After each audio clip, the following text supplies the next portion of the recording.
الحمد لله رب العالمين والصلاة والسلام على سيد الأنبياء والمرسلين وعلى آله وأصحابه أجمعين. أما بعد، قال النبي صلى الله عليه وسلم: إنما العلماء ورثة الأنبياء، أو كما قال عليه الصلاة والسلام. وہ سن کے آ جائے تاریخ کو پسینہ، وہ سن کے آ جائے تاریخ کو پسینہ، تیرا دیا کسی نے میرے خون میں سفینہ. بھارت کے شیر کتنے میرے خون میں نہائے، بھارت کے شیر کتنے میرے خون میں نہائے، ٹوٹا میرے لہو میں کتنوں کا آبگینہ. کچھ لوگ میرے خون سے ہولی منا رہے تھے، کچھ لوگ میرے خون سے ہولی منا رہے تھے، کچھ لوگ بھر رہے تھے میرے خون سے آبگینہ. صحرا میں جا کے چھلکا میرے لہو کا ساغر، انصاف مانگنے کی ایسی صدا کہیں نہ. حضرات گرامی قدر اور حاضرین اجلاس، مختلف تہذیبوں کا گہوارہ ہمارا یہ ہندوستان جنت نما ہے، جس کی گود میں گنگا جمنا کی روانی ہے، کوسی اور ستلج کی جوانی ہے، لال قلعہ اور جامع مسجد کی مضبوطی و پاکیزگی ہے، تاج محل کی خوبصورتی ہے، اونچے اونچے پہاڑ ہیں، منموہن جھیل اور آبشار ہیں. مختلف مذہب و ملت، دین و دھرم کے ماننے والے ہیں. کوئی ایک خدا اور پرویشور کی عبادت کرتا ہے تو کوئی سینکڑوں دیوی دیوتاؤں کے آگے اپنا سر جھکاتا ہے. کوئی پتھروں کو پوجتا ہے تو کوئی درختوں کے آگے اپنا سر تسلیم خم کرتا ہے. کوئی گاؤں ماتا کہہ کر اس کو بھگوان کا درجہ دیتا ہے تو کوئی فوٹو اور تصاویر کے سامنے اپنے ہردے کو شانتی پہنچاتا ہے. اسی دھرتی نے جہاں بڑے بڑے باپوؤں کو جنم دیا، وہی ہزاروں تاریخ ساز علماء، صلحاء، عباد و زہاد کی بھی پرورش و پرداخت کی ہے. ہم بھی اسی دیش کے اندر پیدا ہوئے ہیں، اسی کی مٹی نے ہماری پرورش و پرداخت کی ہے، تہذیب و شائستگی کا اعلیٰ معیار عطا کیا ہے. ہم کو اس ملک کے ذرے ذرے سے پیار ہے، اس کی مٹی اور سبزے سے پیار ہے، اس کے اونچے اونچے پہاڑ اور وسیع و عریض صحراؤں سے پیار ہے، اس کے جھیلوں اور آبشاروں سے پیار ہے، اس کے مساجد و مدارس سے پیار ہے، اس کے محلات و قلعات سے پیار ہے. اس لیے اس کی عصمت و عفت کی حفاظت کو ہم اپنی ذمہ داری سمجھتے ہیں، اس کی گود کی رکشا کو ہم اپنا دھرم تصور کرتے ہیں، اس کے ذرے ذرے کی صیانت کو اپنا ایمان گردانتے ہیں.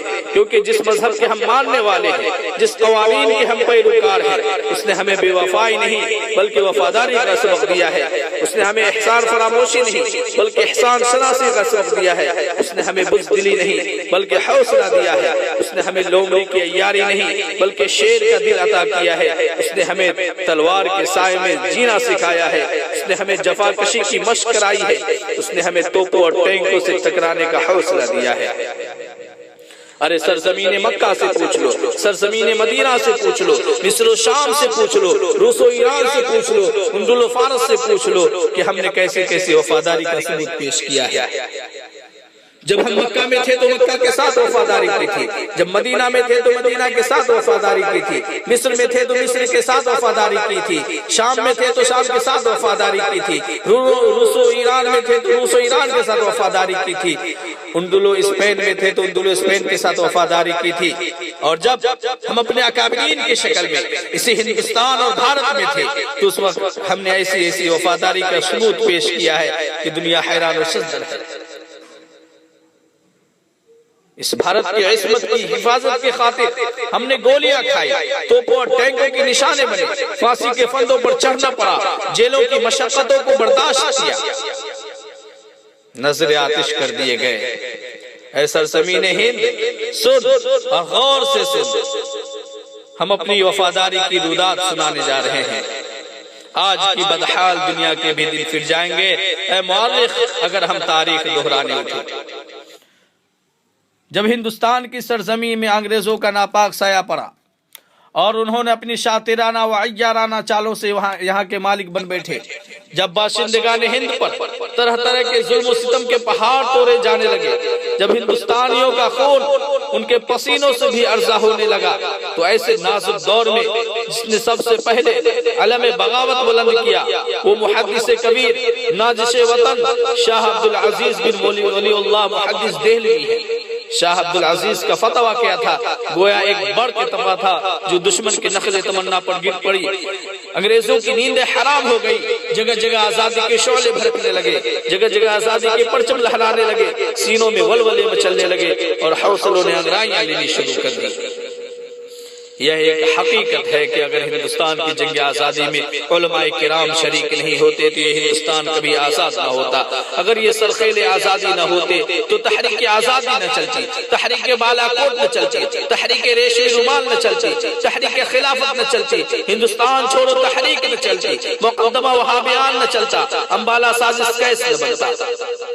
الغرض علماء کرام ہی نے اپنے خون جگر سے عروس آزادی کی حنا بندی کی اور اپنے مقدس لہو سے شجر آزادی کو سینچا اور پروان چڑھایا۔ چنانچہ 1857 عیسوی کی جنگ آزادی میں 2 محاذ بنائے گئے، ایک محاذ امبالہ جس کی قیادت مولانا جعفر تھانیسری کے پاس تھی، دوسرا محاذ شاملی پر جس کی قیادت حضرت حاجی امداد اللہ مہاجر مکی کے پاس تھی۔ اس جنگ میں بڑے بڑے علماء صلحاء شہید ہوئے، اسی جنگ میں مولانا نانوتوی زخمی ہوئے، اسی جنگ آزادی میں مولانا گنگوہی زخمی ہوئے، اسی جنگ میں حافظ ضامن شہید ہوئے۔ اس 1857 عیسوی کی جنگ آزادی میں 2 لاکھ مسلمان شہید ہوئے، جن میں سے 51,000 علماء کرام تھے۔ صرف دہلی کے اندر 500 علماء کو پھانسی کے پھندے پر لٹکا دیا گیا۔ 1861 عیسوی میں 3 لاکھ قرآن کریم کے نسخے کو بدبخت انگریزوں نے جلا ڈالا۔ اسی کے بعد سے علماء کو ختم کرنے کا فیصلہ کر لیا۔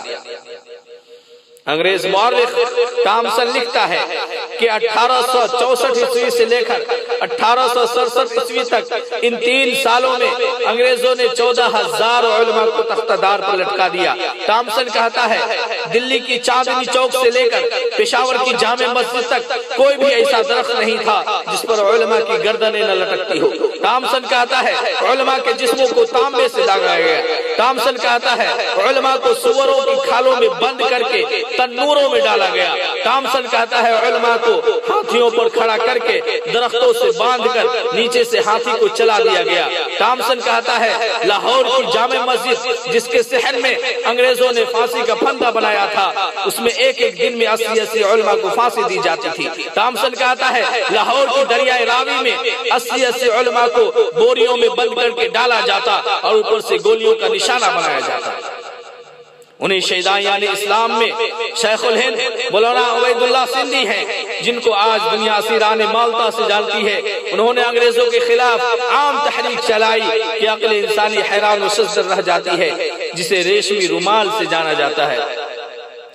شیخ الحدیث شیخ الہند کے ہر دل عزیز شاگرد شیخ الاسلام مولانا حسین احمد مدنی ہیں، جنہوں نے خلافت کانفرنس کراچی میں ایسے وقت میں شرکت کی کہ انہیں گولی مار دینے کا حکم مل چکا تھا۔ لوگوں کا خیال تھا کہ حسین احمد مدنی نہیں آئے گا، مگر لوگوں کی آنکھیں حیرت سے پھٹی کی پھٹی رہ گئی جب وہ مرد مجاہد کفن بردوش ہو کر اسٹیج پر آیا اور جلسہ کی صدارت فرمائی۔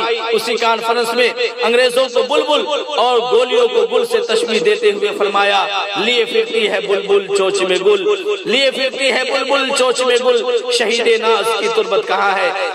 حضرت نے یہ شعر پڑھا تو لوگ جوش میں آ کر آدھے گھنٹے تک مسلسل نعرے لگاتے رہے، اور پھر علماء کی قربانیوں اور اپنے ایک فتوے کی جانب اشارہ کرتے ہوئے فرمایا کھلونا سمجھ کر نہ برباد کرنا، کھلونا سمجھ کر نہ برباد کرنا کہ ہم بھی کسی کے بنائے ہوئے ہیں۔ فرنگی کی فوجوں میں حرمت کے فتوے سرے دار چڑھ کر بھی گائے ہوئے ہیں۔ وہ شجر آزادی کے خودے کے سینچا، وہ شجر آزادی کے خودے کے سینچا تو پھل اس کے پکنے کو آئے ہوئے ہیں۔ محترم سامعین، مولانا حسین احمد مدنی، ڈاکٹر احمد انصاری، مولانا ابوالکلام آزاد، انہی لوگوں کی سیاسی رہنمائی میں 1920 میں آخری جنگ ہوئی۔ اس جنگ میں بھی 500 دلاور شہید ہوئے، 14,000 علماء جیل گئے۔ بلاخر 1947 میں ہندوستان کا آخری governor general lord Mountbatten رخصت ہو گیا اور حضرت شاہ ولی اللہ محدث دہلوی کے دور سے چل رہی آزادی کی تحریک اپنی منزل مراد پانے میں کامیاب ہو گئی۔ اے سرزمین ہندوستان، سنا تم نے، یہ ہے ہماری وفاداری کی تاریخ اور اس کی روداد۔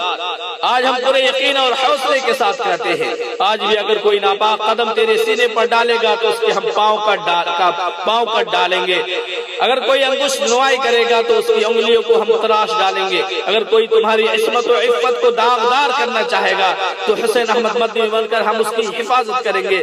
اگر کوئی تمہاری عزت و ناموس کو تاراج کرنا چاہے گا تو محمود الحسن بن کر ہم اس کی رکشا کریں گے۔ اگر کوئی للچائی نگاہ سے تمہیں دیکھنے کی کوشش کرے گا تو حاجی امداد اللہ مہاجر مکی بن کر ہم اس کی آنکھیں نکال ڈالیں گے۔ اگر کوئی تمہاری گود سوری کرنا چاہے گا تو حفظ الرحمان سیوحانی بن کر اس کا کلیجہ ہم چاک کر ڈالیں گے۔ اگر کوئی تم سے تمہارا سنگار چھننا چاہے گا تو عبید اللہ سندھی بن کر اس کے ہم سر کے 2 ٹکڑے کر ڈالیں گے۔